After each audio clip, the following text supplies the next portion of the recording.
to my mind... Let me introduce you first. This is Graham Cohen interviewing George Szekeres for the Australian Mathematical Society History Project on the 26th of August 2001. And thank you, George, for this interview. Oh, pleasure. That's good. Let's start from the beginning. Can you start at the beginning, like Hungary? My own beginning. Your own beginning, sure. Yeah, well, as a mathematician, I have a very, very strange mathematical upbringing. I have never studied mathematics in Hungary, except for a first-year calculus course for chemical engineers. I was enrolled as a chemical engineer, and this was the only formal mathematical education I ever got. And there is no mathematical degree, but that was, although Esther can tell you a lot about that, we had a mathematical student journal, which is still going strong after more than 100 years. And we were very keen problem solvers, both Esther and myself. And so when I finished high school, then by name I knew the names of all the bright mathematics students in Budapest, so in Hungary. Yeah. And then I enrolled as a chemical engineer. My father had a big factory, and he was very. He suggested that I should study chemical engineering. I obliged, and by the time I was in second year, he died. The great factory was gone, and in a way, so it was a bit futile for me to continue with chemical engineering, but I did, and I finished chemical engineering. Came in very handy later when we were forced to move from Hungary, because I could at least make some living. That was in '39. We just moved to Shanghai just to escape. Well, we should get the chronology right. You're 90 years old this year. We all know that. We just celebrated your birthday in May, 29th of May. 29th of May, that's right. That's right. That's when we had the celebration for you. So that was 1911. Yeah. Yeah. And so then it was 1939 when you moved to. Yeah. No, in between I worked really in industry. Did you pick up formal mathematics? You didn't pick up any formal mathematics. You must have done a lot of reading. No, you must have done a lot of but reading. I was in a very good friendship then with all the bright men. And it was quite an exceptionally bright, mathematically bright generation in which I was brought up. Pollard was almost my contact. He was 2 years younger than myself, and we were very close friends. Paul Turan, who became later the leader of Hungarian mathematics after the war, of course, he was Jewish. He couldn't have got any position in those times. And so I knew all my friends, practically they were mathematicians, while I was studying chemical engineering. And there was a very lively atmosphere between us students. But you held your own in the problem solving. That you must have picked up. You must have picked up background mathematics somehow. Yeah, I picked up a lot of mathematics, well, partly through conversation with them, Was just like going. It was better than going to a prominent teacher, let's say, here or what, because I picked up mathematics while working on it. I started mathematics by working on mathematical like a child problems. learning a language, like learning a language. You just, But that I was a very avid reader, I must say. Read Landau's number theory, a 3-volume big book, work. I read through from page A to Z. So I picked up really. Would I say something to that? come closer. You not only read Landau, you read In a seat. Weil's relativity theory, and one of my early memories about George's, we went together on excursions, and we were swimming down the Danube and landed on a little island, and there we had spent an hour or two very happily, and he was telling us about Weil, the relativity theory. Regularly, I think, for several weeks. So well, by himself, of course, was how should I say, a very pure mathematician, but he got involved. He was, after all, in Göttingen, and he got involved with relativity. At that time, he puzzled everyone, general relativity. He wrote a book, Space-Time Matter, which nowadays very few people read, but a great marvelous written book, and picked it up, among others. Relativity. Also made use later on. You developed a separate reputation in relativity. Sure, because, that was a bit more an accident how I made my reputation in relativity. I will come back to this later. All right, so you're a chemical engineer. Yes. You finished your training. Yes. You took a job. Yes. Now, when I was, my first articles appeared just around the time that I finished my degree in chemical engineering. One was with Turan, my very first article, which incidentally was also his very first article. This was in an number here. And with Paul Ardeuil, a couple of years later, I wrote an article which became really very notorious. That was about this Esther's problem. It started Ramsey. We started off Ramsey theory. Yes, so that was historically really very interesting article.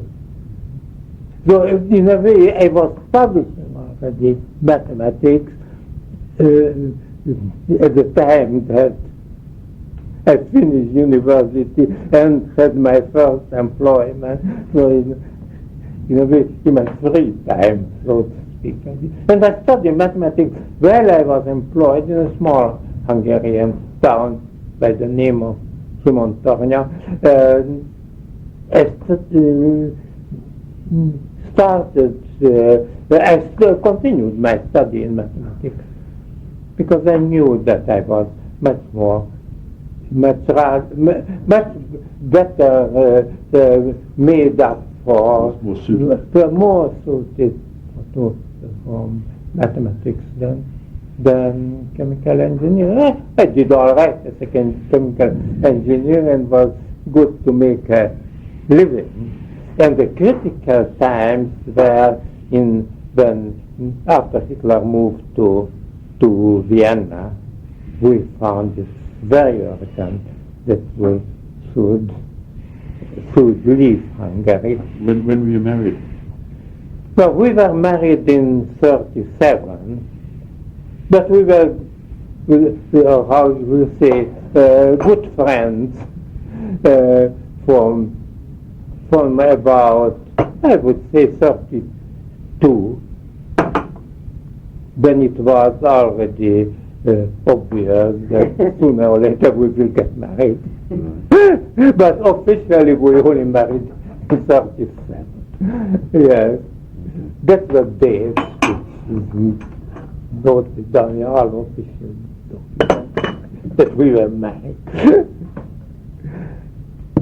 Yeah, so we went to then what happened was, how I got away, my brother got married about the same time as we did, my older brother, and he had an uncle through, it was really not his uncle, but his wife's uncle, was settled in Shanghai since the First World War. And he got for me a job in Shanghai. And that is how I went out to Shanghai really not as a refugee, but as a Hungarian citizen who took up a job in Shanghai. In 1939? That was in 1939. So we got off. Can we, Esther, can we ask your background also? Sure. Your training in mathematics, because you're obviously one of the crowd.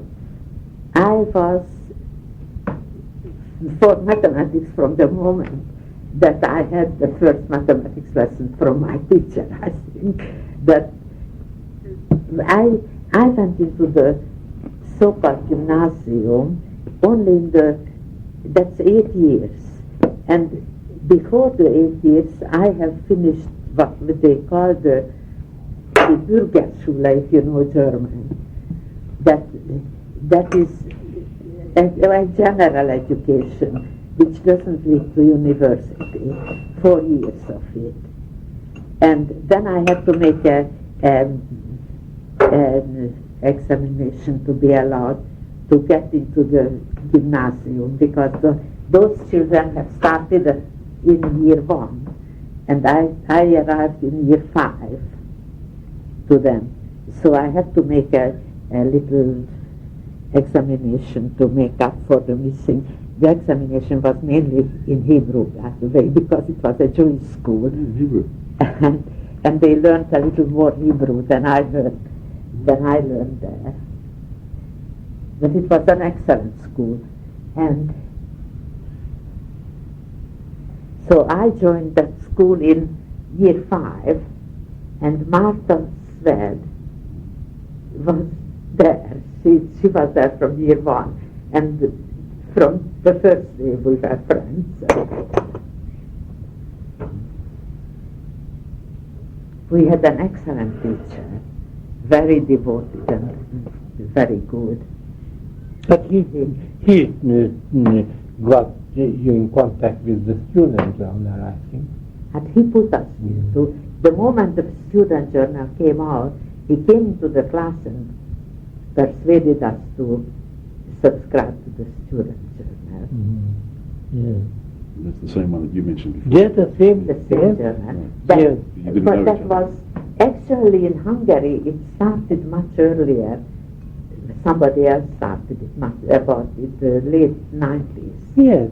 To the end of, it was started the end of 19th century. Yes. And Yes. then it had stopped during the war years. Fire and Dries were the first great famous solvers, problem solvers in the student journal. They were then students when the Hungarian journal started in the end of 19th century. Who say it again? Fire was one, and Dries the other. Great. They were about the same age, and there was a great competition between the two. By the way, both Fire and Dries were Jewish. And that was difficult during the years after the war. The university had numerous clauses. That meant that the percentage of Jewish students shouldn't be more than the percentage of Jewish people in Hungary, which was about 5%, and naturally the Jews were much higher percentage.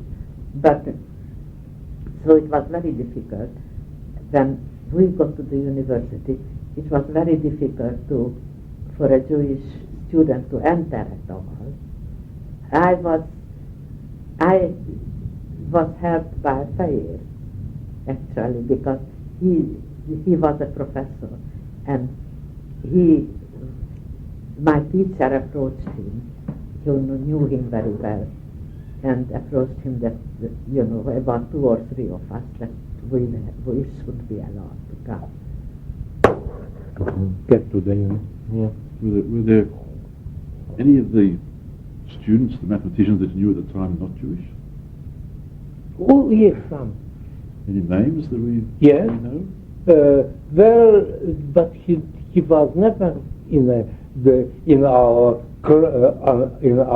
group, really. The best known among our non-Jewish contemporaries was Hayos, who later solved the quite an important problem of Minkowski, and he became really quite famous. He was very gifted, but I never met him in person, Hayos, before after the war. Yes, yes. I met him only on my second visit to Hungary after the war. Must have been in 58 or something. Yes. 58 was my first visit to Hungary, but in my second visit, that's when I met him first. So, Esther, just to finish off, you did a more conventional mathematics training at university. Eventually we got into the university. Yes, and that was a perfect convention. And then once we were there, except that every year there were a few weeks when Jewish students were advised not to come to the lectures. The advice was sometimes very rough, I must say. They were sort of respecting the girls, but they could beat up the boys. They beat up. Well, two boys were once beaten in my university. I was, of course, not going to I was going to the local technical university. And I remember well a year when 2 Jewish students were beaten to death. This is the late 20s, I suppose. That was in the mid-20s. Mid-20s. That is, So this wasn't Nazism, this was just the Oh yeah, Hungary pioneer. anti-Semitism. Hungary was absolutely pioneering. Pioneer in the Nazism. So much so that when the Hitler laws came in 36 or something like that, then the first reaction of our Prime Minister was, we don't need this, we have it already. Yes. Okay, so we're in Shanghai now. We are in How long were you in Shanghai? So with the 2 of us, we went. I got this job, and all of us, my brother and his wife, and the 2 of us, took the boat, and we arrived to Shanghai just in time before the war, late May. We arrived 39, I think. End of April.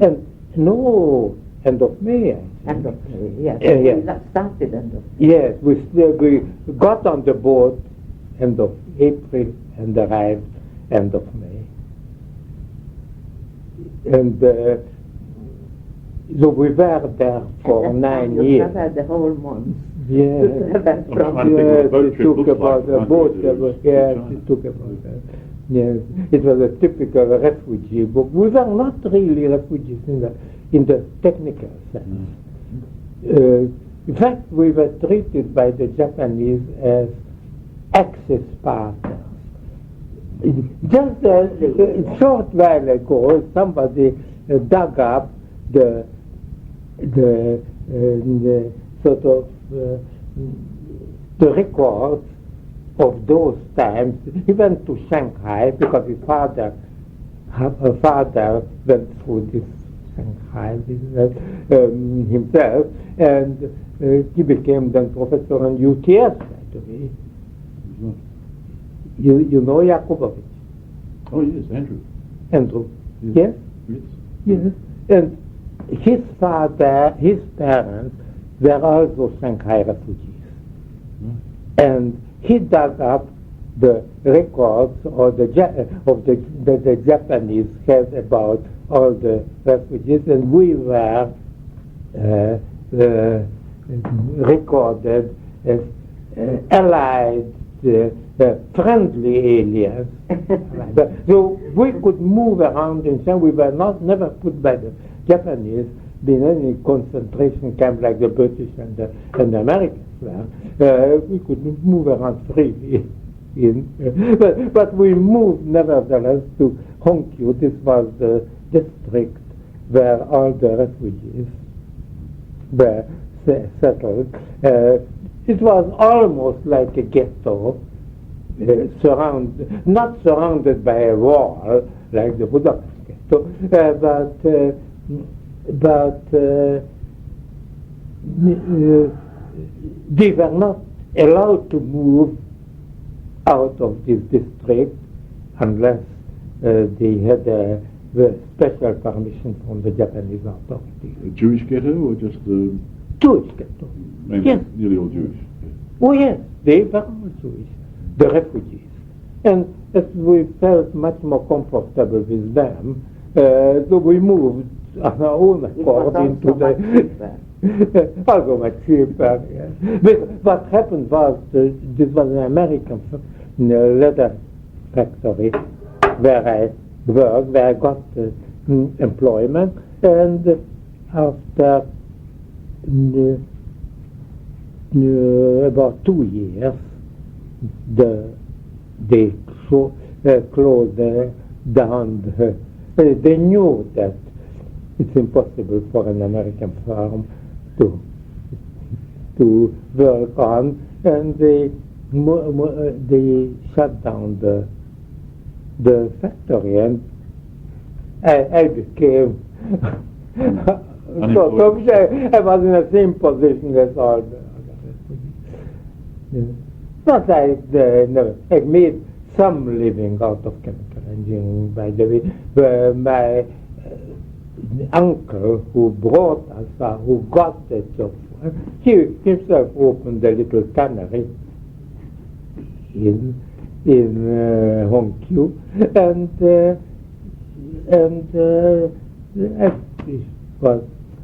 we tried to produce some sort in these war conditions. It was very difficult to produce anything. But you maintained your mathematical content, yes, didn't you? Yes, I still published from there a bit of mathematics, whatever I could. Yes, I kept all my Budapest content in real very frequent correspondence. And sometimes wrote through the Red Cross. Later, yes, after Pearl Harbor, you could only get news through the Red Cross. But Edders had gone to Manchester, was it, or England? He got to Manchester in the mid 30s, and your other friends must have been scattered around all over the place. Most of them stayed there, and some perished, quite a few perished. And Turan himself has survived. Yes, quite amazingly. Turan stayed in Hungary. They couldn't look. It was not up to us to. I was lucky that I got this job. But normally, where can you go? There were very few countries who were willing to help. Turan had a nice story about that.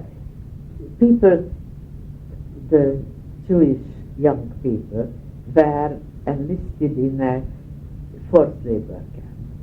Everybody had to. So they just kept them. Some of them were sent. One of our very good friends perished on the Russian front. They were sent to pick up what do we call it, to clear the field from the landmines. Yes. But he was actually shot, as I found out later. I see. Some of them perished. Yes. Gesa Grunwald, he was he made himself quite a bit of a name in interpolation theory. And he was just sent out but he was finally shot. When the army started to retreat, they were sent out to the Don, River Don. And this was the Hungarians. There was a Hungarian section there. And when the army retired, they just... But Turan, he had good luck. He was enlisted in some of these forced labor camps, and the person who was in charge of it, Paul Turan, I was the one who worked in the mathematical papers, and it appeared that his superior also worked there and knew his name, and from there on he had very nice treatment. He had to stay there, but nothing wrong happened to him, and he was put into, I don't know, counting the incoming trains and the outgoing trains and this sort of. So he did a lot of mathematics during that counting trains. Yes, something similar happened to me, by the way. That was after the war, when the Americans took over the airfield, Kyangwan airfield, and I was employed as a sort of logging clerk and worked with them for almost 2 years. Exactly this, but instead of trains, I was logging in the planes coming in and out, doing some typing for my commanding officer. Very nice person. So how long were you in Shanghai altogether? Altogether 9 years. So we came to, that was, I was working with the Americans from early 46 on for 2 years. By the way, the Jewish Museum will have an exhibition about the Shanghai. The refugees? Yes. Yes, in October they open it. Yes. You contributed a bit to it, have you? Yes. Whatever, certainly Andrew has interviewed. In fact, I've supplied him with a number of photographs with Shanghai Times. But I never, I probably saw the back on the Shanghai Times.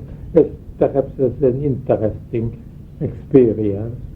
We didn't suffer any physical harm from the whole experience, but harm. We were probably a little bit undernourished, but not worse than lots and lots of people during the war. Certainly we were infinitely better off as refugees in Shanghai than to stay back in Hungary. Very unlikely that I would have survived.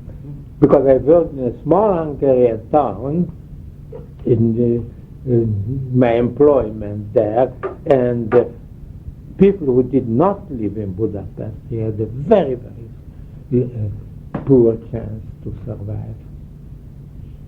I might try and get hold of some of those photos myself from those early days. Oh, well, you don't go to that exhibition. Yeah, I'll have a look what's there and maybe come and get some of the originals off you. make my own copies. So, leaving Shanghai, how did you get to Australia? Well, I had a bit of, well, first of all, Martha Swed and her husband, they also left Hungary in 1939, almost on the same, not quite the same boat, but apparently the two boats passed each other. we passed each other on the Red Sea, yes. And they were very close friends. And they settled they first settled in Sydney, no, Melbourne, and then they moved to Adelaide. Direct from Hungary to Australia? Yes. They came straight. Yes, they wheedled out somehow to be allowed to get to Australia. What happened then? You could only land if you had the landing permit. You had to have 200 English pounds to show that you won't be in the charge of the people will not, the Australian people will not have to support you. And these 200 pounds passed from one hand to the other. The same 200 pounds. You showed it up and then you passed it back. Yes. And who had 200? But at any rate, they were in Adelaide, and they knew this was the time that as Wilson died, he was the professor of mathematics in Adelaide, and he died, and they were looking for someone to they were very, very short of staff, and it was quite interesting. Berend was here already then. I think he also was member of the society later, but he died fairly young. Berend, Felix Berend was his name, Melbourne mathematician. And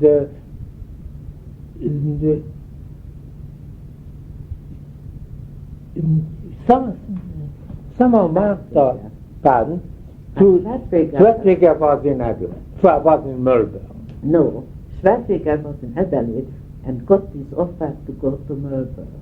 So Adelaide had an empty place. Yes, and yes, I took over Schwertfeger. You took over Schwertfeger. Yes, place.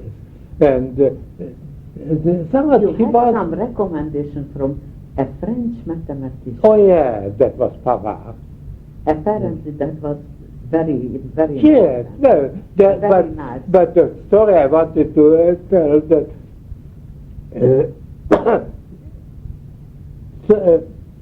I think Berend, somehow Martha talked with Berend, and his name came up, Szekeres, and said Berend, who I know by name, a Hungarian mathematician by this name. And Martha said, that is this, and this helped. Then I got an offer from Adelaide Union, and we happily took the plane this time to. This was 1949. That was in 48. 48. Would you like more coffee? No, yes, this was the time when this was a small C-47 we came on, first from Shanghai to Hong Kong, and then from Hong Kong there were 4 stops before they could make from Hong Kong to Sydney. slow trip, I'm sure. Yes. One was in Morotai, which was in a Pacific island. Then from Morotai to Darwin. This was the longest distances this poor plane could. Yeah. Very lovely planes.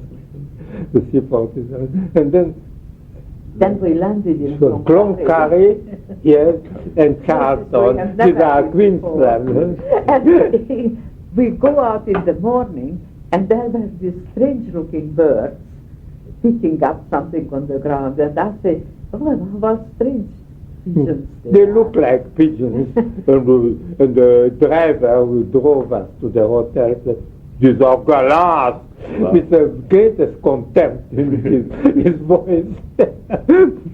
Galas. So this was our first encounter with Australian wildlife. My sharpest memory of our trip was the landing in Cloncurry. It's outback.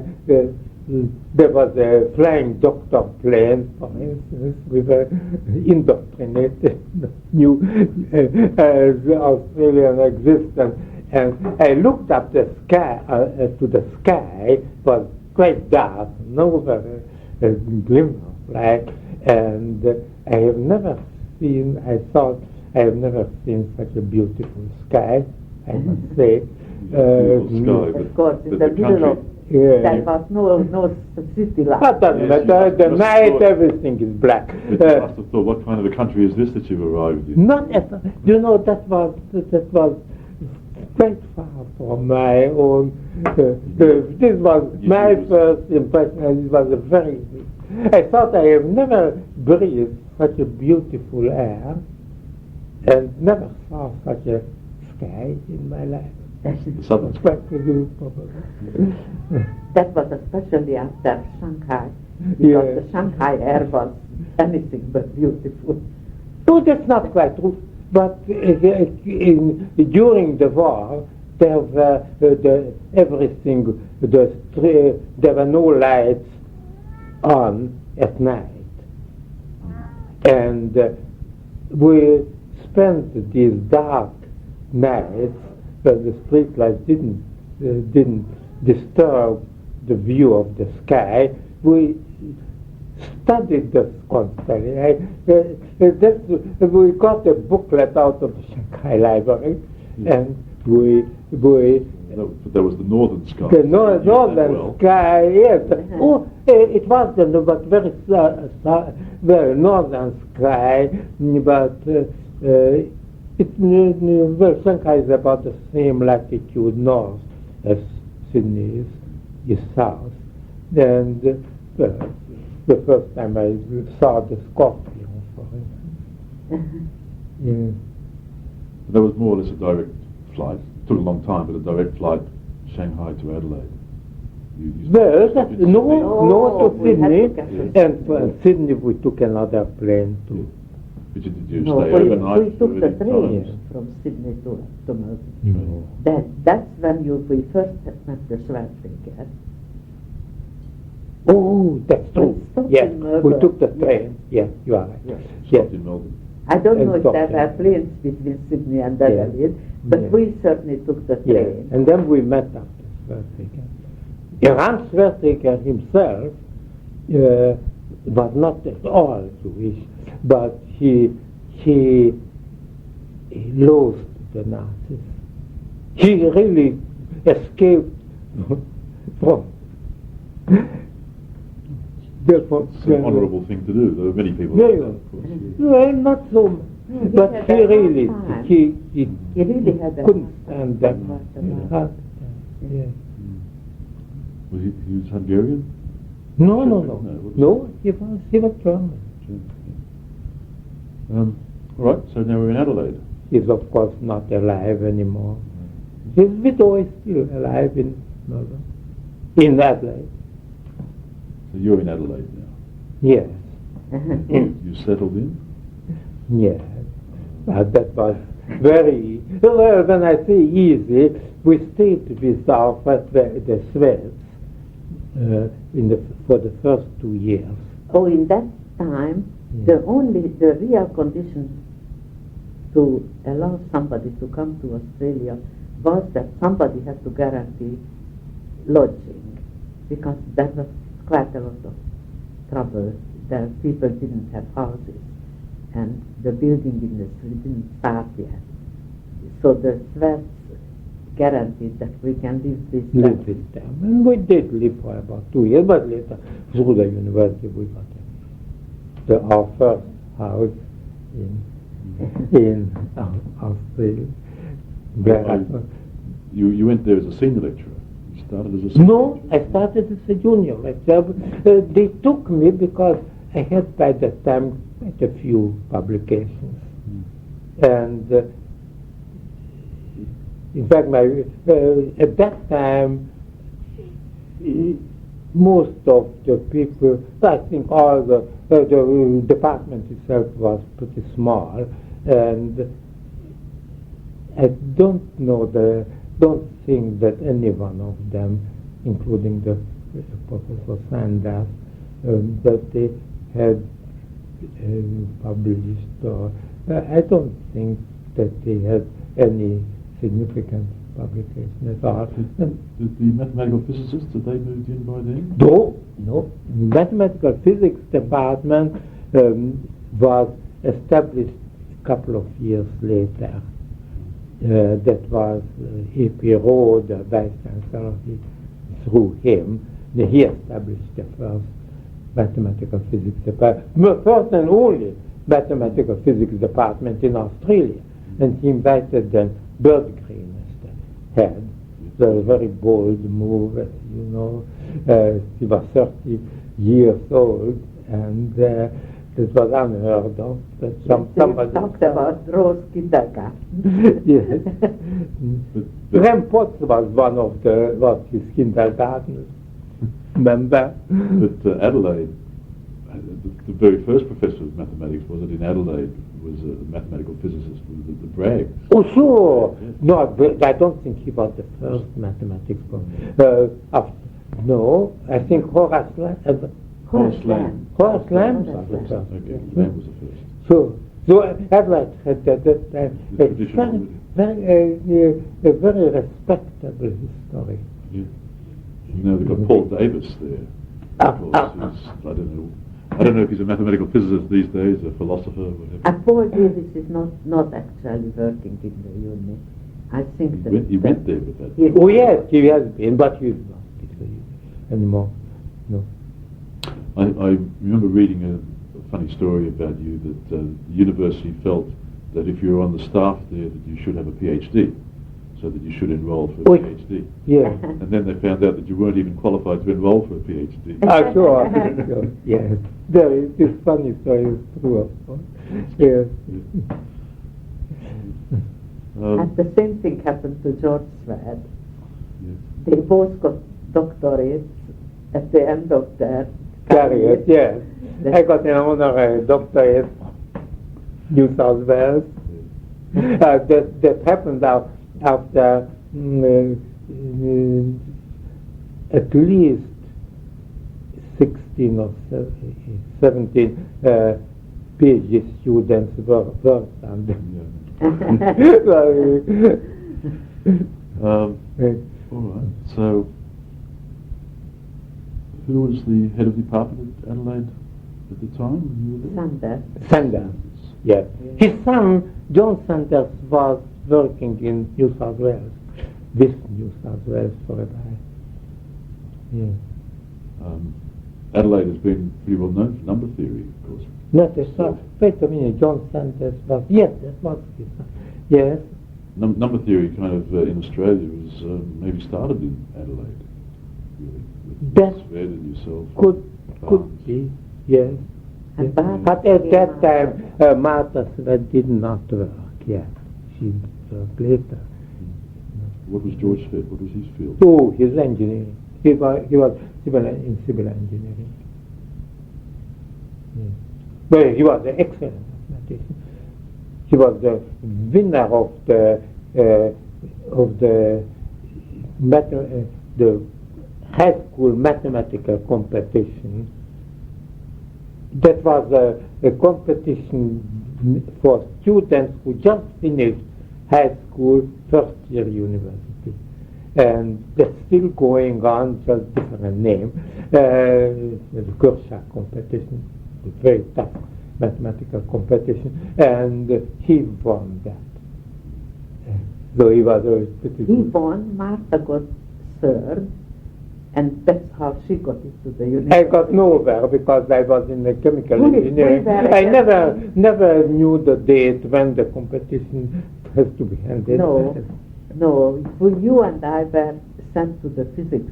Oh no, that's not what I am talking. I am talking about the Earthworks. He won.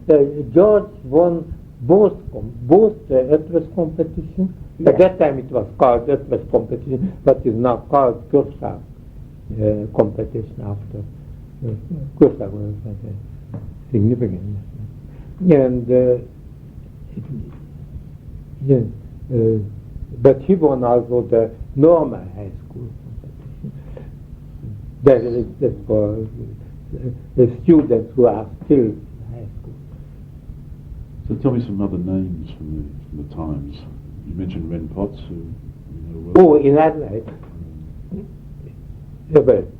Tim, neither Ren nor Tim were in Adelaide when I got to Adelaide. That was 48. Ren was a Rhodes Scholar, and he studied in Oxford, therefore. And Tim Wall was studying, I think, in Manchester. Not in Cambridge. I can't remember now. I thought they were in Cambridge. I'll ask him. Ask him. Okay. So how long were you in Adelaide? Well, about for 15 years.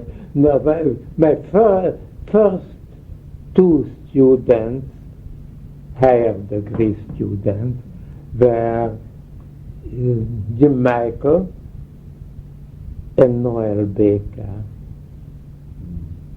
Jim Michael was working all his life practically, apart from small interruptions in Adelaide. And Noel Baker then moved to, he did his PhD in Tübingen in Germany, and then moved to Imperial College finally. About in Edmonton. Moved to Imperial College and stayed with Imperial Oliver. This was really quite sad during my 90th birthday celebration.